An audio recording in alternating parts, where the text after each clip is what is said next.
जरा हाथों को उठा लीजिए सभी लोग, जितनी भी माताएं मेरे को पूरा पूरा हाथ उठा लीजिए। आप मत उठाना, आप मत उठाना, सिर्फ माताएं बहन, जितनी भी माताएं बहन की संख्या से हाथ उठा लीजिए पूरा पूरा पूरा। वो सच्चे दरबार की। ऐसे भी महिलाओं की जनसंख्या थोड़ा कम है, लेकिन दम होना चाहिए हाथ उठा करके। कैमरे वाले भाई, हाँ सारे कैमरे इधर कर देना। जिन जिन की माताएं बहन की हाथें दिख रही है, लकीरें दिख रही है, माँ गढ़ देवी से यही कामना है कि लकीरों को बनाए रखना। मैं भी एक ब्राह्मण की बेटी हूँ, आपको आशीर्वाद देके जाती हूँ। हाथ उठा करके ताली बजा। निमिया के ताज मैया लागली झूलुआ, बाकी झूले रे झूलीना। निमिया के ताज मैया लागली झूलुआ, बाकी झूले रे झूलीना। हो के झूले रे झूलीना। राजन भैया जी, इसके बाद आप लोग को याद है क्या है कि मैया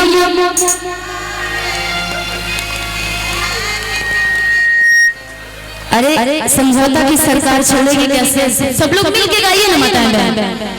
आप लोग से भी गवाऊंगी थोड़ी देर बाद, लेकिन पहले माताएं बहन जब सब लोग मिलके गाइए, वरना वो लोग कहेंगे कि आप लोग हार गए। हारना चाहती हैं आप लोग? माताएं की तरफ से बहुत सारा आशीर्वाद, बहुत बहुत शुक्रिया माँ। एक बार हाथ उठा करके मेरे साथ गाइए। सभी लोग हाथ नीचे मत करिएगा, वरना ऐसे भी कहते कि हाथ नीचे करिएगा तो लोग समझेंगे कि आप हार गए। माँ के दरबार में जब तक भजन चले, जरा हाथ उठा करके तालियां बजा दीजिए। ए राजन भैया काहे चाहते हैं धीरे कि निमिया के लावेली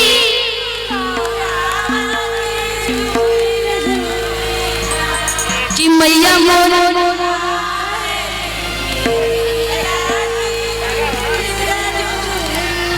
कि मैया मोर गावेली गीती या कि झूली रे झूली ना।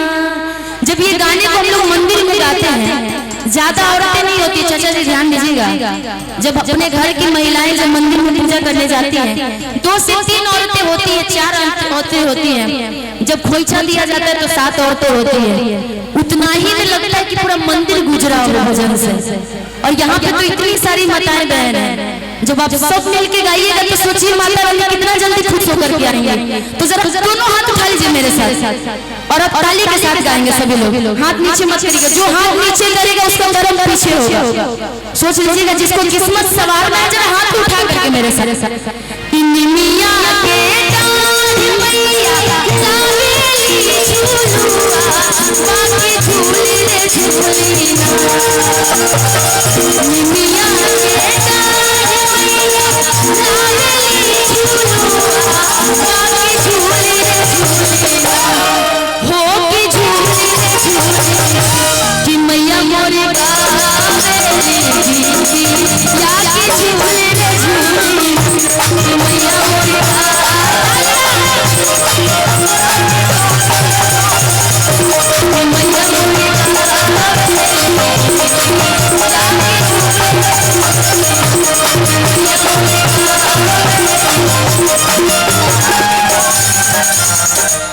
झूलता झूलत मैया के लागली आसी या कि चली रे भगीना। झूलता झूलत मैया के लागली आसी या कि चली रे भगीना। हो कि माला हो रिया हो कि चली रे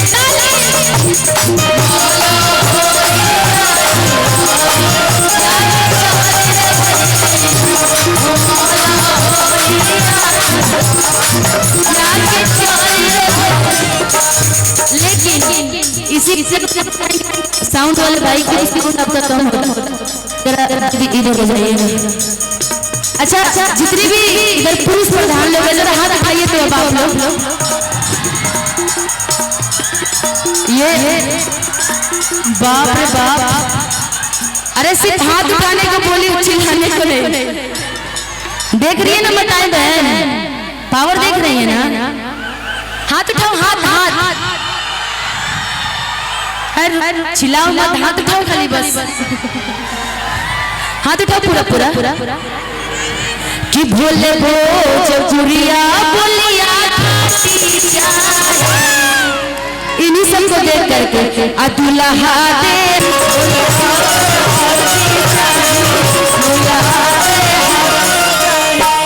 बोले भोजपुरिया बोलिया दुल्हा दे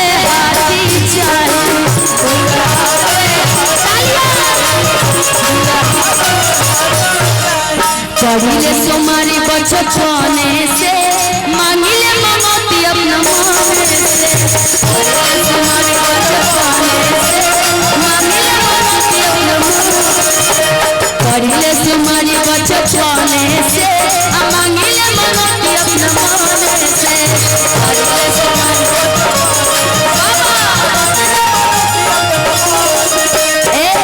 पैसा वाला मोटहन नहीं पार्टी चाहिए,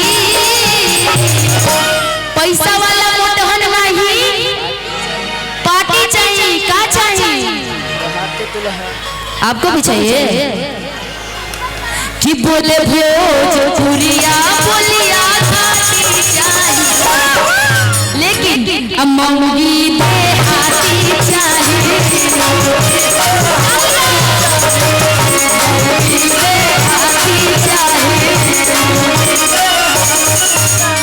बड़िले सोमारी बचपने से मांगिले ममती अपना मोने से,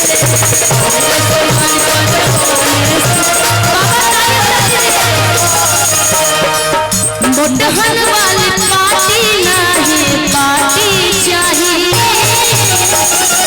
बाबू आपको क्या चाहिए?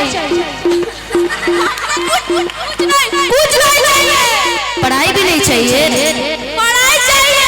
कितना पढ़ना चाहते हो? क्या पूछिए? अच्छा, पढ़ाई लिखाई करने के बाद क्या बनना चाहते हो?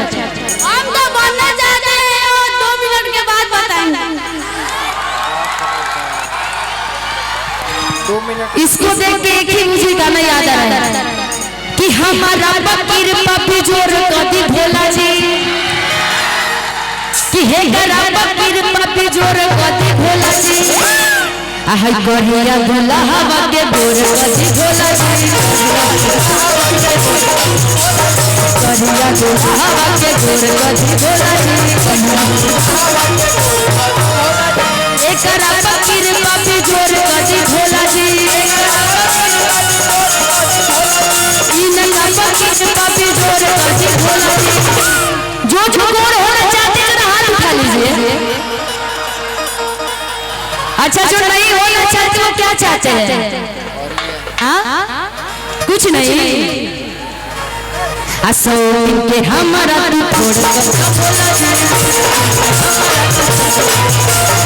करिया जोड़ा हवा के गोर कदा भोला जी,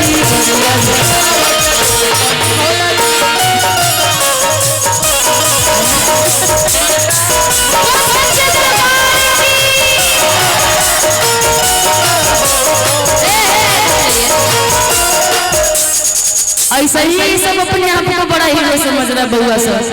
आप ऐसा गाना बजा दीजिए, मेरे दिल पर रुचि मैं तेरे सोरिया,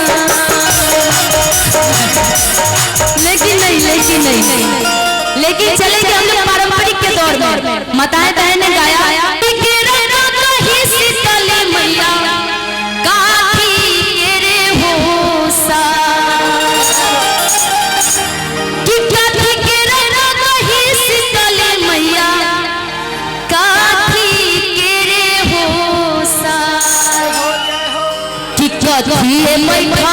शीतली मैया झाड़े नमी हो के।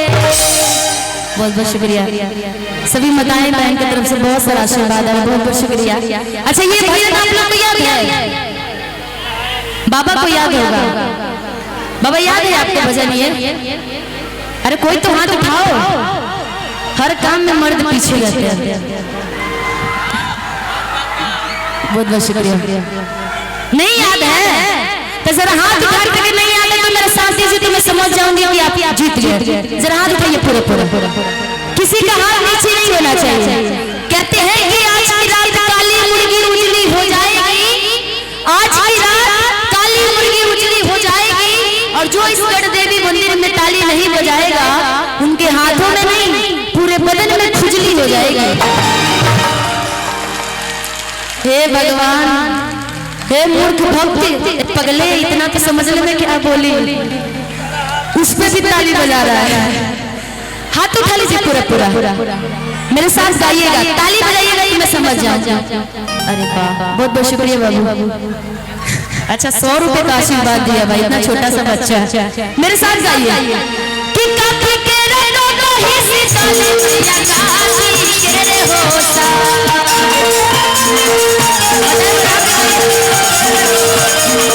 काफी के रे लोगो ही सीताली मैया काफी के रे होता,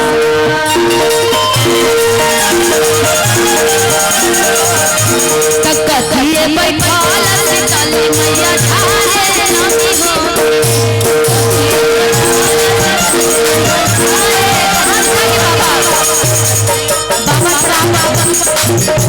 राजन भैया हम चाहेंगे बाबा एक बार आप हाथ उठा के ताली बजा दीजिए ना एक बार।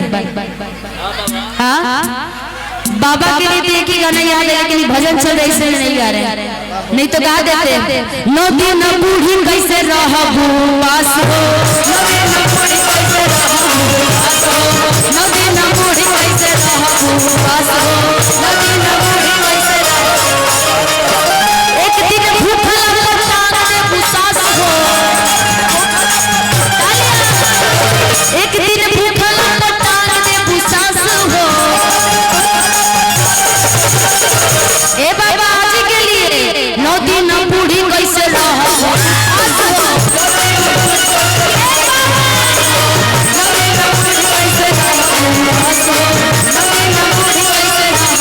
वास हो, एक दिन भूखला पटान दे बुसास हो, एक दिन भूखला पटान दे बुसास हो, 9 दिन बूढ़ी कैसे रहबू, 9 दिन बूढ़ी कैसे रहबू वास हो, 9 दिन बूढ़ी कैसे रहबू।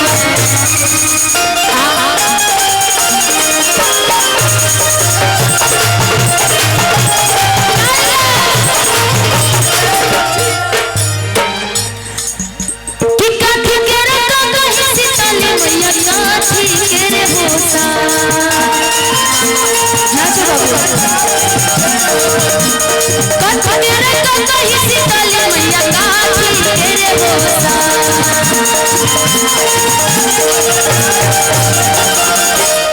कथिए बैठाल सीताली मैया झारे लामी होते,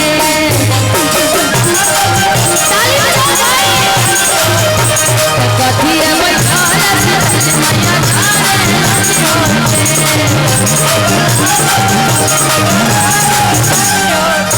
तो सोने के रंगों को ही सीताली मैया रूप पे लागल होता,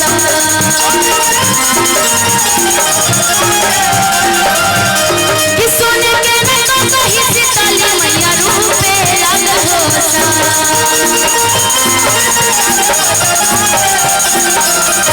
तो मछिए बैठाल सीताली मैया झारे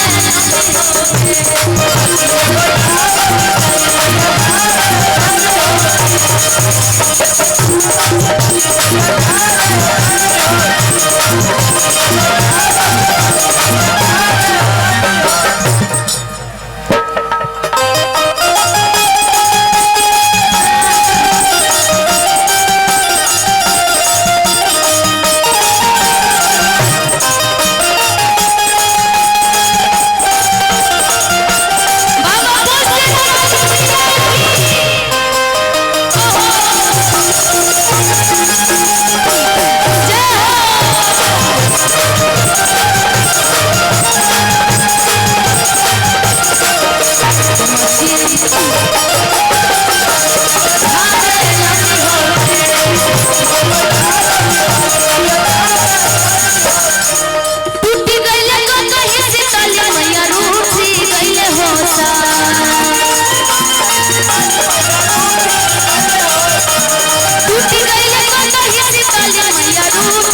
गईले होता तो रोवे लगली मैया दुलारी, तो रोवे लगली मैया दुलारी, रोजा ना हो बासा,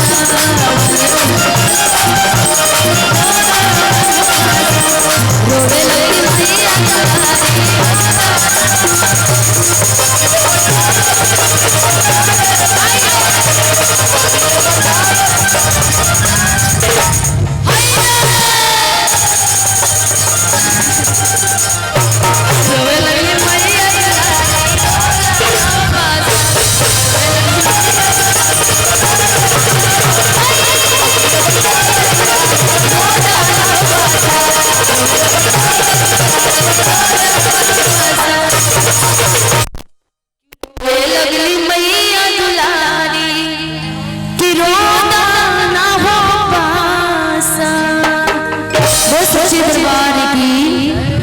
बहुत बहुत शुक्रिया। हम चाहेंगे कि आगे का आदेश क्या है कीजिए।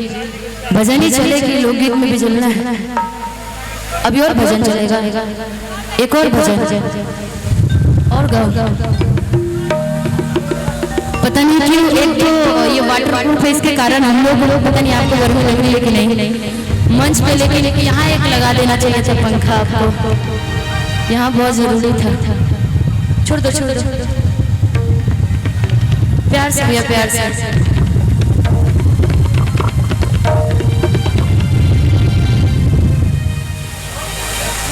बस बस कोड दीजिएगा, कोड दीजिए। छुट्टी एक और बहुत ही प्यारा भजन आप सबने सुना, धोत धोत तोरी मंदिरिया सुना दूं कि गाड़ी लेके बढ़िया से जाइए, वो सुना धोत धोत, ठीक है उसी को सुनाते हैं क्योंकि बहुत सारे भजनों को आप सभी ने प्यारा आशीर्वाद दिया, तो उस भजन को सुना दीजिए जिसका पहले फरमाइश था कि धोती धोती तोहरी मंदिरिया कि हवा पी रही हो है, तो नाही काहे मैया कि दया तोहराइले हो है, ताबो नाही काहे मैया। एक भक्त कहते हैं कि माँ मैं एक ऐसा भक्त हूँ आपका जो आपके दरबार में सबसे पहले आता हूँ, सबसे पहले हाजिरी लगाता हूँ, लेकिन मैया आपका ध्यान है तो कहाँ है। बड़ी प्यार से भक्त मैया से निहोरा करता है और दरबार में हाजिरी लगाते हुए कहता है क्या 1 2 3 4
बहुत सारा आशीर्वाद आया है। मैं तो बहुत छोटी हूँ, आपसे आशीर्वाद की कामना है और आपने इस पैसे के हिसाब से मुझे आशीर्वाद दिया है, ये मेरे लिए बहुत बड़ा पुण्य का काम है जो मैंने किया, जो आपने मुझे आशीर्वाद दिया। भगवान करे आपको हमारी भी उम्र लग जाए और आप हमेशा ऐसे स्वस्थ और सुरक्षित मुस्कुराते रहिए। दया तो हरा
शरीरा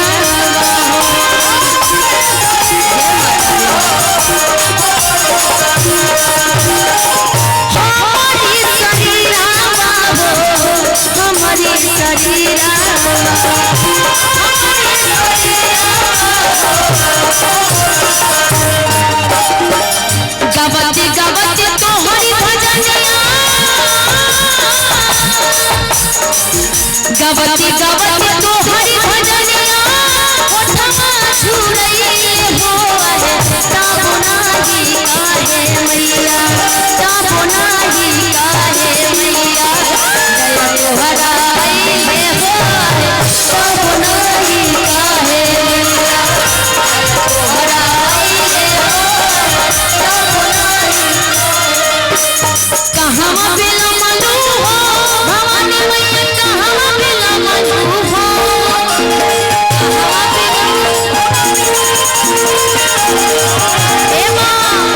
कहाँ बिला मलू हो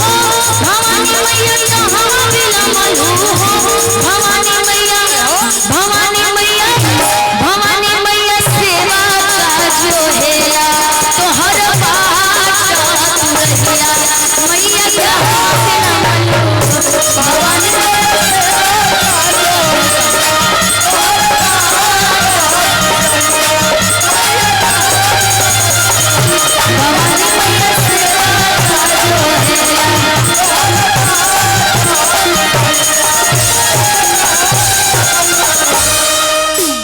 जब इतना सवाल भक्त करता है अपनी माँ से तो माँ कहती है कि अच्छा बेटा तू इतना बड़ा हो गया कि अपनी माँ से सवाल करता है आज कि मैं बात कहाँ निहार रही हूँ, मैं देरी कहाँ कर रही हूँ। अरे मोर तू जैसा भक्त है, तेरी जैसे बहुत सारे अनेकों भक्त हैं जो इस मैया को ढूंढ रहे हैं। तेरे पास तो सिर्फ माँ को याद करने के लिए ही काम है, लेकिन मेरा तो सारे बच्चे बच्चियों को देखने का काम है। मैं तुमको कैसे बताऊं कि मैं कहाँ कहाँ देर करती हूँ, कहाँ कहाँ मैं भक्तों को जाती हूँ, क्या क्या मुझे करना होता है। मैया कहती है कि जब तू सवाल कर ही दिया है तो बेटा तू सुन मैं क्या बोलती हूँ। और बड़ी माँ प्यार से अपने भक्त से कहती है क्या आवत में रही रे किससे आवता में रहनी रे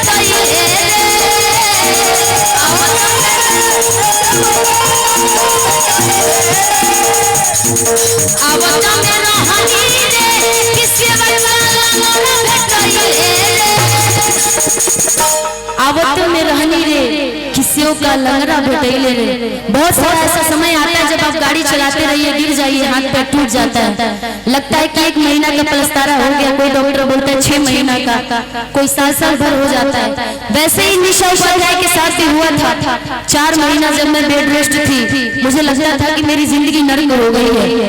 एक लड़की हूँ, पता नहीं कल को मैं कैसे उठूंगी, कैसे मंच में जाऊंगी गाने के लिए। इतने सारे फ्रेंड्स ने मेरे लिए दुआ किया, पूजा पाठ किया, लेकिन ये सारा आशीर्वाद उसी मैया का है।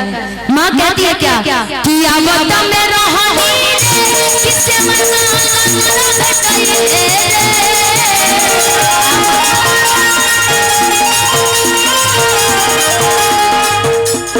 आवत में रहनी रे किससे मना किससे बता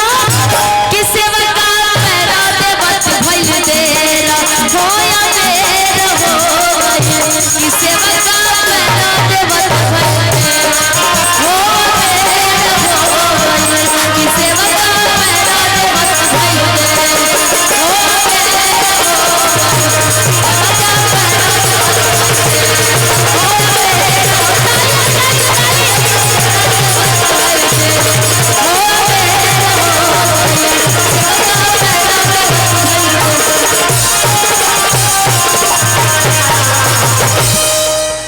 बता मेरा देवत भइल तेरा हो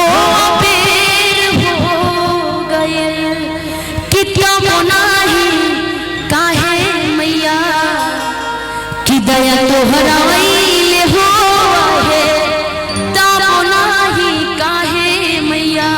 एक बार जरा हाथ उठा के कर देगी मैया के लिए एक बार जयकारा लगा लीजिए, क्योंकि अंतिम भजन चल रहा है, उसके बाद जैसे आप लोग की इच्छा होगी। एक बार पूरा हाथ उठा लीजिए सभी लोग, जिनको माता रानी ने दोनों हाथ दिए दोनों हाथ उठा लीजिए, चाहे हमारे वाले म्यूजिशियन भाइयों, चाहे साउंड ऑपरेटर वाले भैया, हाथ उठा लीजिए पूरा पूरा पूरा पूरा। ये जगह हमेशा ऐसे हंसता मुस्कुराता रहे, हर घर में खुशियां ऐसी छाई रहे। पूरा दोनों हाथ उठा करके कैमरे वाले भाई आप भी दोनों हाथ उठा लीजिए।